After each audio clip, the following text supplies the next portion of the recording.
Hello, my name is Nikki and welcome to my channel. So this little project is a complete on the whim type of thing. There's no plan here other than I know I will be talking about books and I know I'll be talking about K-pop and K-dramas and most likely League of Legends because those are like me. That's all you get. So I got new into booktube about December of 2020. I had read a bunch when I was younger and then stopped reading for I don't know what reason, but I stopped. And then my friend decided that for New Year's, she was going to challenge me to a reading challenge that had like 21 prompts. I'm like, since I haven't really read a whole bunch, how about I do 12? One a month, right? Because that's doable. And also there's a bunch of prompts that I have no interest in reading. When I read, I want to enjoy it.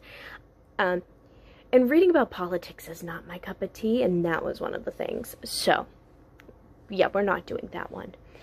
And I started this in January. It is now March, so I have completed 2 of the challenges so far. Along with reading like independent stuff that I want to read for just because that's what I want to read. So in my lovely reading journal, I have all my challenge prompts and a bookmark. So January, the challenge book was a banned book. So a book, for whatever reason, has been banned. And for me, I chose Ender's Game, which, it's banned in parts of the United States solely because Orson Scott Card, the author, is Mormon, which I think is stupid, but whatever. People are allowed to have their own opinions. Anyways, it's banned solely for that reason. And there is some language discussing alien bottoms, but not using bottoms. A different word. And some parents were highly upset when they found out that that's what their child was reading, so other schools banned it for that reason.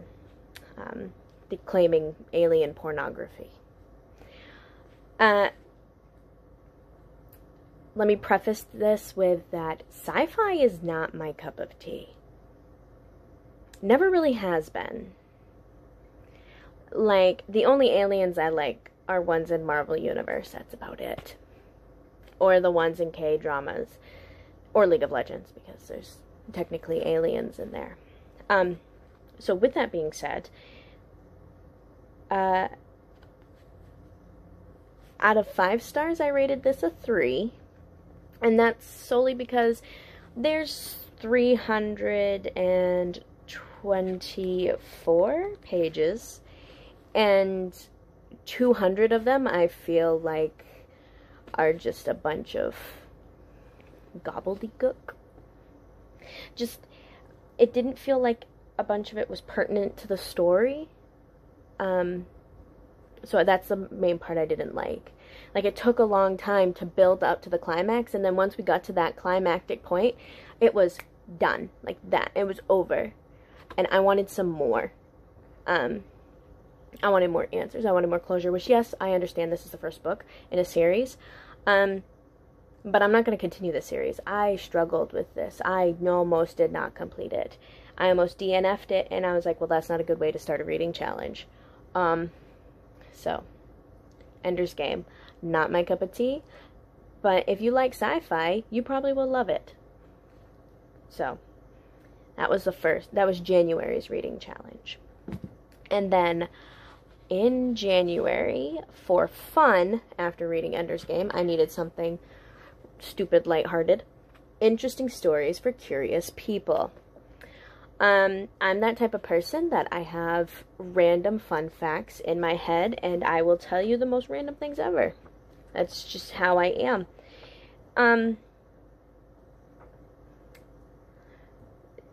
And there is 200 pages of just random historical, 226 pages of random stories about history, science, pop culture, and just anything else you can think of. It says it right there. I enjoyed this book. I learned some things. Some things I already knew. But I did learn some things.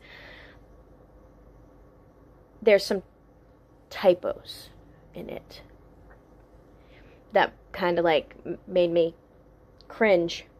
Like, how did no one catch it type of typo. But other than that, I thoroughly enjoyed this. I rated it a 3 out of 5. There was a lot of alien stories. Like, there was some variety, but, like, not enough variety for me. Like, I wanted a little bit more randomness. So, in January, read a total of 590 pages, and average rating was 3 out of 5 stars. February, our challenge book was the first in a series, which I read, Stalking Jack the Ripper by Carrie Maniscalco. And when this book came out originally, back in 2016, I'm a little behind, I picked it up. I'm like, oh, I would really love to read this. This would be a really good book. But then it's like, maybe next time. And I did that every time I went to Barnes & Noble until I just caved and picked it up. And I started reading it, got sucked in completely. Absolutely love the way she describes certain things. Definitely catches you off guard, but it is so, like, how to describe the way she words it is not how you would expect it to be worded, but it's perfect the way she words it. Probably doesn't make sense, but it makes complete sense in my head. So, yeah. Which, I'm not a fan of James Patterson, so that was also one of the reasons, like, I was like, but absolutely loved this. Thoroughly. There were times when I talked back to the book, like, you know, they could hear me, right? But that's how I am. So, I started this on a Sunday, and I finished it on a Wednesday or Thursday. Like, it was good. I loved it. 5 stars. There was nothing I hated, honestly. This is the type of book that I could see being made into a mini-series on Netflix, but not the type of mini-series where they kind of just keep dragging out the story for no reason. We definitely know what kind of shows that has happened with. And so, that was our first in a series on the challenge list. Next, in February, this was my free choice book, A Man and His Cat. It is 145 pages, and it's a graphic novel. Solely picked this up because of a YouTuber, Chelsea Palmer, and she said it was cute and adorable, and so it's like, I love cats. I have 6 of them. So, you got me sold when you say it's cute and adorable and there's a cat. Oh my goodness. This gets you right in the heart, and you can't help but love the character. You can't help Fuku Maru. I probably am butchering the pronunciation of that. And you never, like, you hear the old man's name, but not very often. Mainly when he's at work. But, yeah. Their interaction is just cute. And Fukumaru, even though he's kind of a homely looking cat, he's still a cute cat. So, loved it. And totally will be finishing this series as it comes out. Because, yes, it's a graphic novel, but it's technically a manga. And the third and fourth book are still in Japanese, so can't really read it yet. I think this summer is when the translations are released on Amazon. I don't know. I gotta double check. So, A Man and His Cat. 5 stars. It was the kind of happy love story that you need in February. Like, yeah, it's between a man and his cat, but it's still love. So, February, we have a total of 482 pages with an average rating of 5 out of 5 stars. Then, I decided I wanted to make up my own challenge. Because, you know, one isn't enough, right? So, I made a BTS reading challenge where different months I will be reading a book that reminds me of BTS members. For example, March, I am reading a book that reminds me of Suga or Yoongi, and he gives me the vibes that if he was a book or a movie, he would have the dark Poe-esque type story, or something with a very music focus. Which I don't have any music books because I suck at music. Like, I can listen to it, but other than that, yeah, nope. So, I am reading Nevermore, which is a graphic adaptation of a bunch of Edgar Allan Poe's short stories. Well, not just short stories. One of them's technically a poem. So we have The Raven, The Pit and the Pendulum, The Facts in the Case of Mr. I always mess up this name. Valdemar, The Murders in the Rue Morgue, The Fall of the House of Usher, The Black Cat, The Oval Portrait, The Telltale Heart, The Mask of the Red Death. Makes me sad that my favorite Poe story is not in here. But, still, when I hear of that BTS member, I think of Poe. I don't know why. Maybe it's like the tormented soul manages to make this beautiful art. I don't know. Alright, just bear with me, okay? So, we're only doing that in March because his birthday's in March. Next month is April. None of them have a birthday in April. So, I think I might just have my son draw a photo card of the rest of the members, and that's how I'm going to figure out who I read next. But anyways, also in March, so, oh, that's one book I forgot. Our challenge book. I've already read our challenge book. The challenge book for March with my friend Felicia was a childhood favorite. Spin on this. Mary Poppins. I have loved Mary Poppins since I was a little girl. The movie, absolutely loved it. I was in the play in 8th grade. Loved it. The only songs I sing to my kids are from Mary Poppins. So, I figured why not read the book adaptation of my favorite movie. It's nothing like the movie. But that's okay, because it's still magical and it's still Mary flippin' Poppins, who's practically perfect in every way. And I read it to myself, because, you know, there's 191 pages. I highly doubt my kids are going to want me to sit there and read this to them.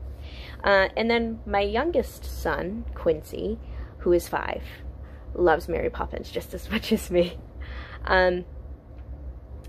Wants me to get all of the books so I can read all of them to him. Which, okay, Mama can do that. Like, if that will make your little heart happy. So, Mary Poppins, I rated it a 4 out of 5, because honestly, there was parts that confused me.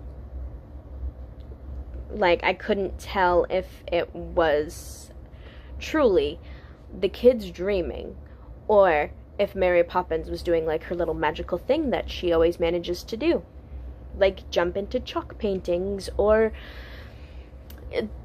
go into a bubble bath, and that's the new one. Or go into a china bowl, yet again, the new one. New one is still just as good as the old one. I don't care what anyone says. But that's a debate for a different time. Just like Mulan. Mulan's a different debate for a different time. So that's our challenge book. So we talked about our challenge book, we talked about our BTS challenge, and then my free choice. My free choice in March is Hunting Prince Dracula by Carrie Maniscalco, the second book in the Stalking Jack the Ripper series. So I don't want to spoil anything. It's still the two same female and male main characters. I try not to say lead like in TV shows because, you know, I really want this to be a TV show. But it takes place in Romania, and there is a Dracula-esque hunting about to go down. I am stupid excited. I probably shouldn't be this excited, but oh well. And how many pages? Oh, come on. There are 424 pages. So, a little bit chunkier than Stalking Jack the Ripper. So, Carrie Maniscalco is going to have quite the story to live up to. If it's that much chunkier, I want some goodness. So, but that is an bringing up to current reads. At some point, there will be Beacon book box unboxings, because I am getting my first Beacon book box at some point this week for the month of February, and I'm so excited. Which that's how I got started on booktube, was I wanted a subscription for something, and I love books, and I watched Chelsea unbox a bunch of boxes, and I liked Beacon, and so it's a cute family-owned little company. But so at some point there will be a Beacon book box unboxing. Beacon book box on, yep, that. So and I'll be making also reviews about my favorite K-dramas, which 3 of them are right here. We got Goblin, While You Were Sleeping, and EXO Next Door. Do little reviews on them too. Why not? So if there's anything you would like to see, let me know in the comments. Don't forget to subscribe and click that notification bell. And if you have any book recommendations, I will totally accept them. Until next time, au revoir.